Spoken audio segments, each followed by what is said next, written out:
Eu queria entender um pouco mais do ponto de vista de um cara que já foi militar, que teve uma veia militar. Por quê? Porque eu sou do Emocore, eu choro, eu sou muito bonzinho, não consigo entender a cabeça de um Putin. Até mesmo porque nunca... Eu também não consigo, já te adianto. Essa pergunta foi essa. Só especula. Vamos especular. Se você tem um líder que faz uma guerra de narrativas, né, que vocês chamaram no podcast de vocês, 2 líderes doidões, o chinês e o russo, uns caras muito louco, megalomaníaco, que fazem abertamente uma guerra de narrativa, ou seja, só chega para a população aquilo que eles querem. Você não acha que um ocidente muito bonzinho também só tem a perder? Que tinha que ter um loucão daqui do lado de cá também? Para combater um loucão, não tem que ter se você é um loucão bem intencionado, suponhamos que o ocidente seja o bem intencionado. Se você é loucão bem intencionado, você não tem que ser mais loucão do que o loucão que é mal intencionado do outro lado? Do ponto de vista militar. Foi a pior pergunta que eu já fiz na minha vida. Não, eu entendo a sua pergunta. E o que acontece é que por conta do surgimento de líderes assim no Oriente, a gente vai ter o surgimento de líderes assim no Ocidente. Isso vai acontecer. Naturalmente. Talvez já tenha acontecido. Talvez o Trump fosse esse cara. Só que o ponto é que, enquanto lá esse líder, porque são ditaduras, não estou falando que isso é melhor, é o que acontece lá. Enquanto lá esse líder surge e fica, aquele surge e vai sendo trocado. Então porque é difícil aqui você tem uma manter... liberdade de informação muito grande. Também, e aqui é uma democracia. Uhum. O pessoal pode ter 1000 críticas, talvez a eleição americana tenha tido tal coisa, aqui no Brasil não sei o quê, mas está trocando o poder, né? É uma e democracia entre grupos de verdade, né? opositores. Isso. A hora é republicana, a hora é democrata nos Estados Unidos. Aqui no Brasil, antes era o PT, agora veio o Bolsonaro, quem vai vir depois?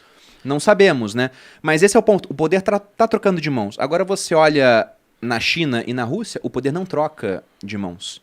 Então, o ponto é que esses caras conseguem se preocupar, como você disse, com questões de longo prazo, de maneira que aqui a gente não consegue se preocupar. A China pensa em 100 anos. Ele já tem o plano, daqui a Exatamente. 100 anos... O Putin, ele tem uma reforma constitucional que foi feita na Rússia que diz que ele pode ficar no poder até 2036. Aí muita gente fala que ele tá doente, né, que tá com câncer, terminal, especulações, a gente não sabe se tá ou não. Mas o ponto é que se ele não tiver doente, tudo bem que ele é um cara que tem 70 anos já. Eita! Tem 70 anos. Tá bem, parece velho. muito menos, né? Tá Pois bem, mano. Ele tem 70 anos, então ele não vai viver, muito provavelmente, até 2036. Ou não, né? Não sei. Mas, em todo caso, ele tem um estímulo para pensar em questões de mais longo prazo. E enquanto aqui, o estímulo é para o cara pensar na próxima eleição. Ele entra já pensando na... Exatamente. O Thomas Sowell, que é um economista americano, ele diz que o político ele tem 3 preocupações, né? A primeira é a eleição, a segunda é a reeleição, e a terceira, seja lá qual for, vem muito antes, muito depois, aliás, das outras duas. E provavelmente é eleger um sucessor ainda. Vai saber qual é a quarta. Então, esses caras, eles pensam de maneira diferente, podem agir de maneira diferente do Ocidente. Aqui a gente está muito menos baseado na figura de um líder central, né? A força do Ocidente é uma economia muito mais descentralizada em comparação com a economia do Oriente, assim, que tem um poder central muito forte, ditando os rumos do país, né? Que é como acontece na China com o PCC e na Rússia com o Putin. Então, isso daqui rende um Reels, hein? Perini acha que um bom pensador de longo prazo é o que? É um comunista. Né? Aí vai virar um... Perini apoia o Putin. Sim. Mas vamos botar uma farda soviética aqui. Já Ó, tem ditadura, a capa. E faz um NFT, vai bombar. Já tem a capa. É complicado. O pessoal, hoje em dia, é muito Virou raso. um bando de torcedor, Se eu né? falar aqui, o Lula, ele discursa bem, né? Ele hipnotiza o povo. Vamos Sim. falar, petista. Sim. Sempre soube. Sempre soube. O Lula é carismático. Falam, você cairia na lábia dele. Exatamente, é assim que funciona. Mas o Dória foi no podcast, já estão falando que eu me filiei ao PSDB.